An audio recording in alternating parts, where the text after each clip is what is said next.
여러분 안녕하십니까? 선관위 공무원 출신으로 현재 대구에서 거주하고 있는 배명수 도시산업개발 대표가 선관위 개혁 문제와 관련해서 의미 있는 시사하는 내용이 있는 코멘트를 했습니다. 배명수 대표는 그동안 이 방송을 통해서도 몇 차례 소개해드린 바가 있습니다마는 선관위의 구조적 문제점, 선관위의 내부 문제점을 밝혀서 우리에게 상당히 그런 일이 있구나 하는 정보를 많이 제공해 준 분입니다. 여러분들도 아마 이 방송을 많이 들으신 분들은 배명수 대표가 그동안 몇 차례 밝힌 선관위가 어떤 구조적 문제점을 안고 있는지를 기억하시리라고 생각합니다. 배명수 대표는 최근 SNS에 올린 글에서 선관위가 갖고 있는 현실적인 여러 위상들을 설명하면서 선관위 개혁은 국회도 할 수 없고 대통령도 할 수 없는 그런 문제다. 그러면 셀프 개혁을 해야 되는데 셀프 개혁할 턱이 없다면서 방법은, 그러니까 선관위를 제대로 개혁할 수 있는 방법은 선거 범죄를 잡아내서 선관위 개혁에 대한 국민 여론을 일으키는 것이라고 강조했습니다. 그러면서 선거가 똑바르게 되도록 하는 것은 안보나 경제보다 훨씬 중요하다면서 검찰이 선거범죄 수사를 최고로 신경 써야 한다고 역설했습니다. 그럼 지금부터 배명수 대표가 밝힌 내용을 여러분들에게 소개해드리도록 하겠습니다. 선관위는 행정부도 아니고 사법부도 아니고 입법부도 아니고 독립적인 헌법기관이다. 그런데도 대법원과 연결되고 국회와 연결되고 여기저기 걸쳐 있다. 지금 이제 대법원과 연결되는 것은 왜 그러냐 하면 선거가 있을 때마다 선거의 선관위원장, 지역선관위원장도 법관 출신이고 중앙선관위원장도 대법관이 겸임을 하는 그런 구조입니다. 그러니까 선관위 쪽에 뭐 문제가 있더라도 법원으로 넘어갈 경우에 결국은 서로서로 알고 지내는 사이기 때문에 선관위가 절대적으로 유리한 상황이라는 겁니다. 그리고 국회와 연결된다는 것은 사실은 국회의원이 가장 중요한 게 자기 선거에서 당선되는 건데 그 목줄을 현실적으로 선관위가 다 잡고 있는 상황을 이야기하는 것입니다. 이어가겠습니다. 선관위를 개혁할래도 개혁할 주체가 어중간하다. 국회가 입법 제정으로 할 수 있겠지만 과연 할 수 있겠나? 택도 없다. 행정부 수반인 대통령은 더 못한다. 그러면 셀프 개혁밖에는 없는데 선관위가 할 턱이 없다. 방법은 하나다. 선거 범죄를 잡아내서 선관위 개혁에 대한 국민 여론을 일으키는 것이다. 선거가 똑바르게 되도록 하는 것은 안보나 경제보다 훨씬 더 중요하다. 베네수엘라도 선거가 오염돼 산유국 부자 나라에서 거지 나라가 되었고 러시아도 선거가 오염돼 푸틴 장기 집권으로 세계적 왕따 나라가 되었다. 검찰이 선거 범죄 수사를 최고로 신경 써야 하는 이유다. 이상은 본인이 직접 선관위에서 근무를 해서 선관위 사정을 잘 아는 배명수 도시산업개발 대표가 선관위 개혁 문제와 관련해서 검찰이 선거 범죄 수사에 적극적으로 나서야 할 필요성을 역설한 그 내용입니다. 상당히 공감이 가는 내용이라고 아마 할 수 있을 겁니다.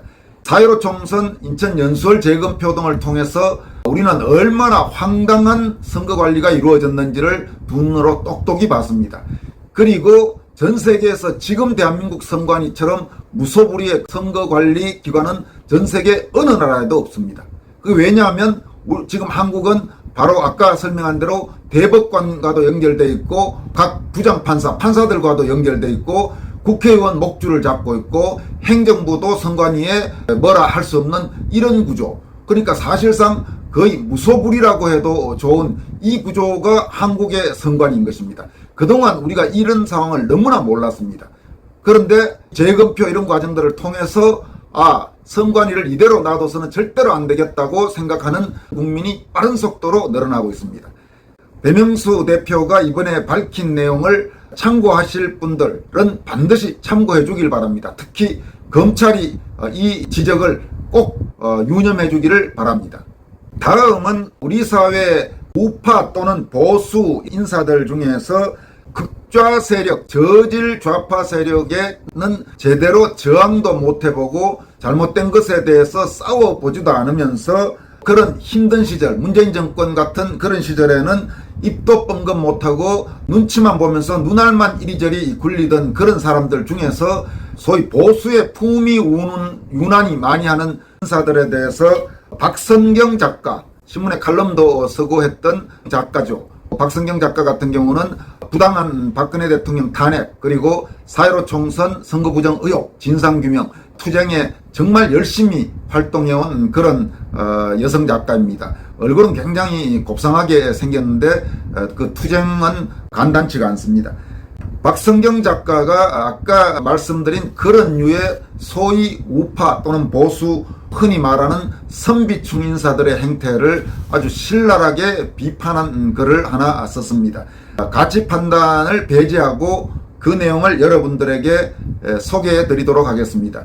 제목은 웃기시네라고 박선경 작가가 붙였습니다. 단톡방만 40개가 넘는 곳 중에 각기 다른 성격의 교수들 단톡방이 10개 정도 있다. 그 대부분은 좌우 성향이 함께 있어서 정치 얘기는 거의 하지 않는다. 한 교수 모임 대화방 중 우연히 청주에 계시는 좌파 교수 노사모 민주당원 한 분의 프로필 사진이 노무현 추모식에 모인 인파 사진으로 바뀐 걸 봤다. 다른 우파 인사들이 모인 대화방. 안정권이 양산에서 문재인을 못살게 구는 물음표를 해놨습니다. 작태가 저급하며 거슬린다는 분이 계셨다. 한 분이 시작하니 여기저기서 안정권을 성토한다. 이에 대해서 지금부터 이야기하는 부분은 박선경 작가가 말한 내용입니다. 안정권이 지체 높은 분들 안 하시는 것 대신하고 있구만. 뭐가 거슬린다는 거죠? 고급스런 누구누구 교수께서 고급스럽게 문재인을 성토해 보시죠. 얼마나 효과 있는지 보게.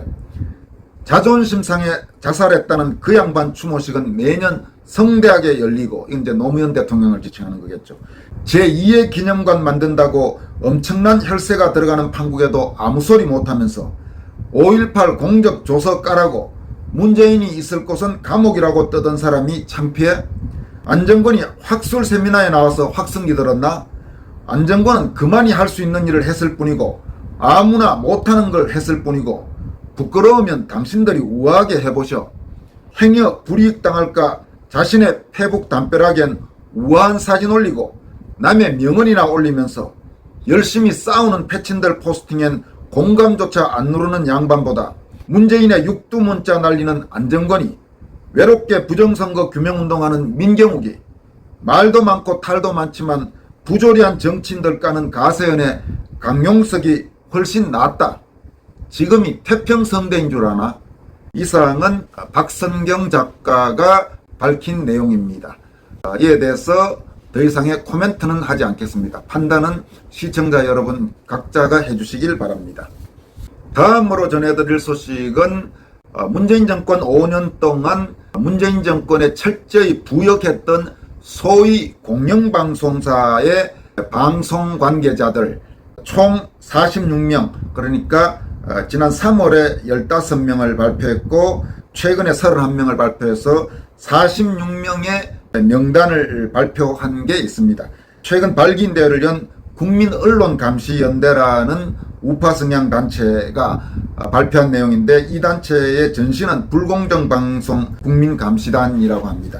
국민언론감시연대는 우선 지난 24일 발기인대회를 열면서 소위 5대 공영방송사, 그러니까 KBS, MBC, 연합뉴스 및 그 계열사인 연합뉴스 TV, 또 YTN, TBS, 참 이런 방송사들을 공영방송이라고 말하는 것도 웃기는 일입니다만, 어쨌든 구조상은 민영방송에 대립하는 개념으로 공영방송이라고 하는 이 5대 공영방송사에서 문재인 정권 동안 노골적으로 친정권 방송, 의용방송을 한 31명의 친정권 편파 왜곡 방송인을 발표했습니다. 이번에 발표된 31명은 KBS가 13명, MBC가 6명, YTN 3명, 연합뉴스와 연합뉴스 TV가 7명, 그리고 TBS가 1명, 그 밖에 방송통신심의위원회 비상임위원 1명, 이렇게 되어 있습니다. 그 명단들을 하나하나 여러분들에게 알려드리도록 하겠습니다. 이 명단들을 굳이 소개해드리는 것은 제가 가끔 쓰는 표현으로 간신은 비를 세워 영원히 기억하게 하라는 말이 있습니다. 과거 다산 정약용 선생이 남긴 말입니다만은 이런 사람들은 이름을 두고 기억해야죠. 절대 잊어서는 안 됩니다. 나쁜 짓 한 이런 사람들은 기억해야죠. 국민언론감시연대는 각 개인에 대해서도 어떤 일을 했는지도 같이 발표했습니다만은 그것까지 다 하면 너무 시간이 길어질 것 같으니까 오늘은 명단만 여러분들에게 말씀드리도록 하겠습니다.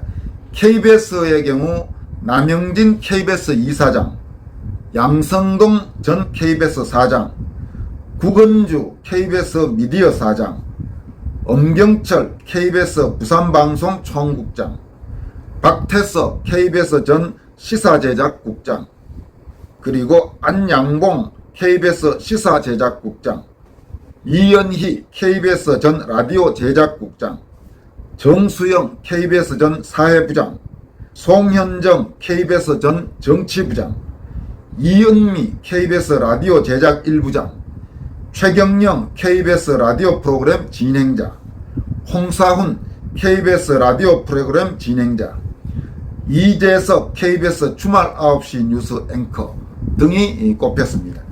또 MBC에서는 권태선 방송문화진흥회 이사장, 이 박문진 이사장은 MBC의 대주주로 MBC를 관리하고 하는 그런 기구의 장입니다.